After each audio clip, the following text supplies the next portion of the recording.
Jadi di video kali ini dia lain daripada video yang sebelumnya. Video yang sebelumnya enjoy, happy kan. Tapi video yang hari ini dia ada seram sikit. A few moments later. Sebelum kita ke videonya, jangan lupa subscribe, like, comment, and share. Tajuk filem yang saya mau kongsikan dengan kamu orang hari ini adalah Mandarin Urban Legend. Kamu orang dah tengok ke cerita tu? Kalau dah tengok, baguslah. Kalau belum, kamu orang boleh dengarlah video sini, okay? Okay, cerita ni dia pasal main sorok-sorok dengan hantu. Tanpa melengahkan masa, mari kita masuk ke dalam ceritanya. Cerita ini dimulakan dengan ada seorang pemuda ni, pemuda lelaki. Dia duduk dalam bilik dia, badan dia besar macam King Kong. Lepas tu rambut dia serabai, panjang, and then dia tak mandi beberapa hari. Dia just kurung dalam bilik dia sebab dia macam trauma, sebab dia macam takut selepas terjadinya satu kejadian ni.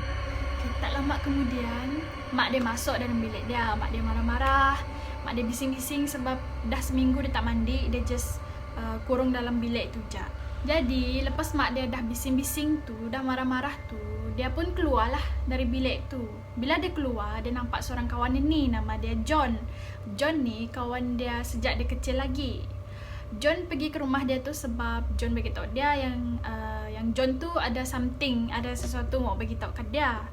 Lepas tu yang pemuda lelaki ni tadi, dia cepat-cepat tarik John masuk ke dalam bilik dia. Dia temu mak dia tahu kot kejadian tu.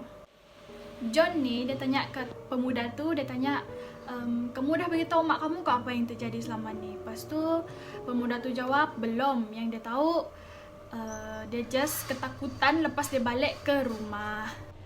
Okay, cerita dia macam ni. Rupa-rupanya si pemuda ni tadi dia ajak kawan-kawan dia tu untuk sambut birthday seorang kawan dia ni dekat satu sekolah yang dah lama ditinggalkan. Dekat sekolah tu banyak dah nyawa yang terkorban. Mereka pun masuklah ke dalam sekolah tu tanpa meminta izin kat pihak sekolah kah atau siapa-siapa kah. So dalam sekolah tu lantai dia sangat-sangatlah kotor. Lepas tu berdebu and sebab dah lama ditinggal. Lepas tu tiba-tiba ada seorang kawan mereka orang ni, nama dia Little Bo. Dia tiba-tiba diam terpaku lepas dia tengok dekat dinding ada satu lukisan lukisan budak sekolah. Lepas tu si pemuda ni dia tanya dekat Little Bo tu, dia kata, kenapa kamu diam? Itu just hanya lukisan. Lepas tu Little Bo tu cakap, kenapa lukisan ni macam memerhatikan kita? Lepas tu si pemuda tu tadi dia cakap lah, tak payahlah kisahkan, jom kita pergi. Dia cakap macam tu. Mereka orang ni kan nakal, so mereka orang main masuk je setiap lorong-lorong yang kecil dengan gelap tu. Lepas tu dalam sekolah tu masih adalah barang-barang yang tertinggal. And then tak lama lepas tu ada seorang kawan ni, kawan perempuan. Dia tiba-tiba diam bila dia tengok satu gambar cikgu. Lepas tu si pemuda ni tadi dia bergurau dengan perempuan ni. Dia cakap yang cikgu tu ada dekat belakang mereka. Time mereka orang tengah syok-syok main tu, tiba-tiba muncul seorang lelaki ni, saya rasa pakcik guard kot. Lepas tu kawan-kawan dia semua pun takut. And then si pemuda ni dia explain yang mereka orang ni datang ke sekolah tu untuk menyambut birthday je. Pakcik guard tu tadi dia bagi tahu mereka orang supaya meninggalkan tempat tu sebelum matahari terbenam. Tapi mereka orang ni degil, mereka orang tak dengar. Sekarang kita kembali kepada situasi John dengan si pemuda tu tadi.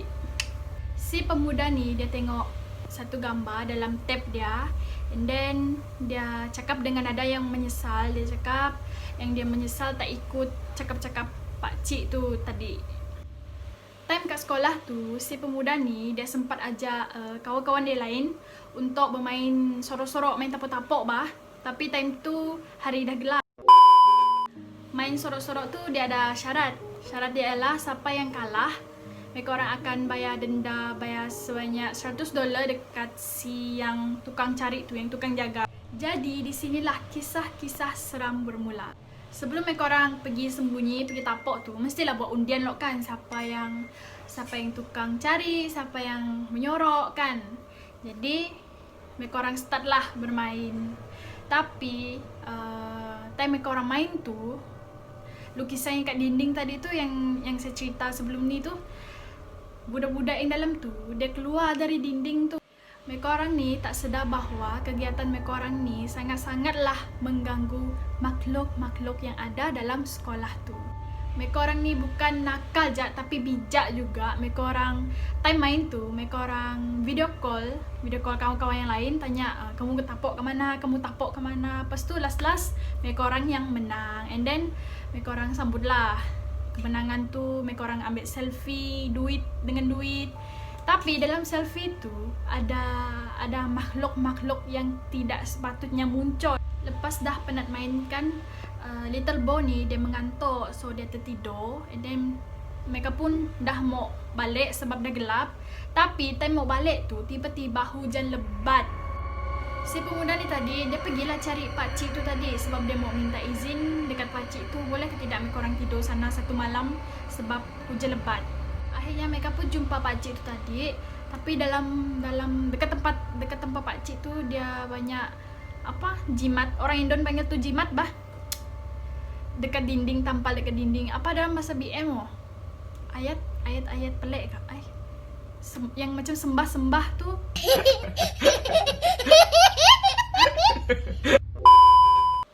Si pemuda ni tadi dia bagi rokok dengan bir dekat pakcik tu supaya pakcik tu izinkan lah mereka orang menginap dekat sana. Lepas dah minta izin tu, mereka orang suruh little boy ni tadi tidur dekat atas satu kerusi yang memang dah ada kat sekolah tu.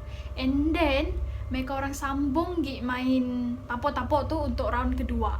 Ada seorang kawan dia ni, dia tapok dalam bilik pakcik tu tadi. Tapi dia tak sedar yang pakcik tu sebenarnya dah baring, dah tak bernyawa. Nanti saya akan letak gambar dia kat sini. Okay? Mereka orang saling menakutkan kawan-kawan, tapi sebenarnya mereka orang tak sedar pun yang sebenarnya mereka orang dah dikelilingi makhluk-makhluk halus. Si John dengan kawan dia yang seorang masih cari tempat untuk tapok-tapok. Lepas tu tiba-tiba mereka kedua ternampak satu bola. And then John pun tendanglah bola tu. Bola tu pun keluarlah dari tingkap. Dia keluarlah dari bangunan tu. And then lepas dah tendang tu, mereka dua keluar balik dari bilik tu untuk cari tempat tapok yang lain. Lepas tu tiba-tiba ada seorang budak ni, dia masuk ke bilik tu. Dia cari bola dia yang telah ditendang tadi, yang hilang tu tadi. Okay, next kita pergi kepada si pemuda tu. Si pemuda ni dia dah jumpa tempat untuk tapok, tapi tempat tu sempit. And then tiba-tiba dia terdengar bunyi tapak kaki. Lepas tu dia cakap dengan orang tu, dia cakap dengan orang tu macam ni, jangan tapok kat sini dah sempit dah lah, saya ni gemuk. Dia cakap macam tu. Lepas tu orang tu dia ikut mencangkung. Lepas tu dia bisik dekat telinga si pemuda tu tadi. Dia cakap yang dia mau main sama. Lepas tu bila pemuda tu pusing ke belakang, dia tengok orang tu bukan kawan-kawan dia, orang tu orang lain. Mereka orang semua ni rasa macam pelik lah sebab suasana kat sana dah macam lain macam. Semua makhluk-makhluk halus yang keluar dari dinding tu tadi, mereka orang semua kepung pakcik tu tadi yang dah meninggal tu tadi. Mereka orang semua ni panik sebab little boy yang tengah tidur tu tadi dah hilang. So mereka orang cari di setiap penjuru sekolah tu. And then malangnya mereka berjumpa dengan budak-budak yang hantu budak-budak tu tadi. Lepas tu kakak little boy ni tadi dia dah jumpa, tapi dia tengok dari belakang. Bila budak tu pusing, rupa-rupanya bukan adik dia, rupa-rupanya hantu. Okay, kita kembali kepada situasi si John dengan si pemuda dalam bilik tu tadi. Dalam bilik tu tadi, si pemuda tu dia baru teringat kejadian yang seminggu lalu tu. Lepas tu dia angkatlah palak, dia tengok si John tu. Si John tu diam je kat sana. Lepas tu John tu dengan muka yang pucat, dengan muka yang putih apa semua tu, dia bercakap dengan pemuda tu. Dia cakap yang dia dah meninggal. And mereka orang semua sebenarnya dah meninggal seminggu yang lalu. Si John ni tanya kepada pemuda tu tadi, adakah kamu dah ingat yang kita semua dah mati? Lepas tu tujuan John datang ke rumah si pemuda tu tadi adalah dia mau bagi tahu yang mereka sebenarnya dah mati. Lepas tu slow-slow John tu dia bergerak ke samping, ke tepi. Lepas tu dia tembus masuk dalam cermin, masuk dalam satu cermin. Lepas tu slow-slow si pemuda tu tadi dia berdiri, dia tengok diri dia dekat cermin. Rupa-rupanya dia dah meninggal. Sekian saja video daripada saya and hope you guys enjoy it. And don't forget to subscribe, like, comment, and share. Bye!